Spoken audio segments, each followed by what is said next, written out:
চিন্তা সর্বদা যে কোনো ছোট জিনিসকেও না, মানে যে কোনো ছোট জিনিসের ছায়াকেও না অনেক বড় আকার প্রদান করে। আপনি এমন কোনো ব্যক্তিকে দেখাতে পারবেন না যে অত্যাধিক পরিমাণে কাজ করার কারণে এই পৃথিবী থেকে সে বিদায় নিয়েছে। কিন্তু আমি এমন অনেক ব্যক্তিকে চিনি যারা অত্যাধিক পরিমাণে চিন্তা করার জন্য এই দুনিয়া থেকে বিদায় নিয়েছে। জন্যই বলা হয় চিন্তা চিতার সমান হয়। যদি আপনি ডিপ্রেশন থেকে না বেরোতে চান, তাহলে আমি বলবো আপনি চিন্তা চিন্তা করতে থাকুন। আপনা আপই সব কিছু ঠিক হওয়ার জায়গায় আপনার অধঃপতনের রাস্তা আপনা আপই তৈরি হয়ে যাবে। তাই বলবো আমি, দেখুন, অযথা কোনো চিন্তা করা কখনোই আমাদের উচিত না। কারণ চিন্তা ভাবনা আমাদের অ্যাকচুয়ালি আমাদের ব্যক্তিত্বকে ঠেস পৌঁছায় এবং ব্যক্তিত্বকে নষ্ট করে, এবং আমরা ধীরে ধীরে আস্তে আস্তে করে ডিপ্রেশনের শিকার হয়ে পড়ি। তাই বলবো, আপনার যদি আপনারা সামনের দিনগুলোতে আপনারা যদি নিজেদেরকে মানে একটা সফলতার জায়গায় দেখতে চান, তাহলে কাজ করা শুরু করুন। আর যদি আপনারা পরবর্তী দিনে আপনারা নিজেদেরকে হাসপাতালে দেখতে চান, তাহলে চিন্তা করো, প্রচুর চিন্তা করুন। কারণ দুঃখ আমাদের কাছে অন্যরা পাঠায় না, আমরা নিজেরাই নিজেদের কাছে দুঃখ থেকে নিয়ে আসি। এটা মানুন আর না মানুন, এটা কিন্তু সত্য।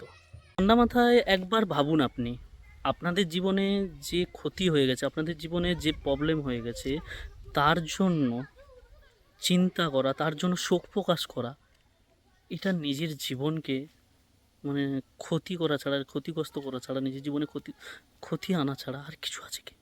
আপনারা চিন্তা করুন, আমরা সারাদিন অক্লান্ত পরিশ্রম করার পর, খাটাখাটনি করার পর আমরা যে ক্লান্ত বোধ না হই, কিন্তু সারাদিনে 1 ঘন্টা চিন্তা করার পর আমরা কিন্তু অনেকটাই ক্লান্ত বোধ অনুভব করি, অনেকটাই ক্লান্ত হয়ে পড়ি। তো এরপর ভাবুন যে আপনার চিন্তা করা উচিত না, এই চিন্তা থেকে বেরিয়ে আসা উচিত। তো চিন্তা থেকে যদি আপনি আপনার ডিপ্রেশন থেকে বেরোতে চান, তাহলে কয়েকটা কথা বলছি, এই কথাগুলো একটু মন দিয়ে শুনুন। ওইসব লোকেদের থেকে সর্বদা দূরে থাকুন, যেসব লোক যারা নিজেরা ভুল করে উল্টে আপনাকে দোষী সাব্যস্ত করে, যারা নিজেরা মিথ্যা কথা বলে উল্টে আপনাকেই মিথ্যে বলে প্রমাণ করার চেষ্টা করে। দ্বিতীয় নম্বর, যাদের কাছে আপনি তুচ্ছ, যারা আপনাকে টোটালি কোনো সম্মান করে না, তাদের থেকে দূরে থাকুন। আর তৃতীয় নম্বর হচ্ছে, যে কেবল তার প্রয়োজনেই আপনাকে স্মরণ করে, তার থেকেও দূরে থাকুন। আর 4 নম্বর হচ্ছে, যে কেবল আপনাকে সর্বদা নিচু দেখানোর চেষ্টা করে, এদের থেকে সর্বদা দূর থাকো। আর ওইসব লোকের দুশ্চিন্তা না করে, বরং চুপচাপ মেহনত করে ওইসব লোকের কথা এবং যারা তোমাকে কাবিল মনে করে না, তাদেরকে যোগ্য জবাব দাও।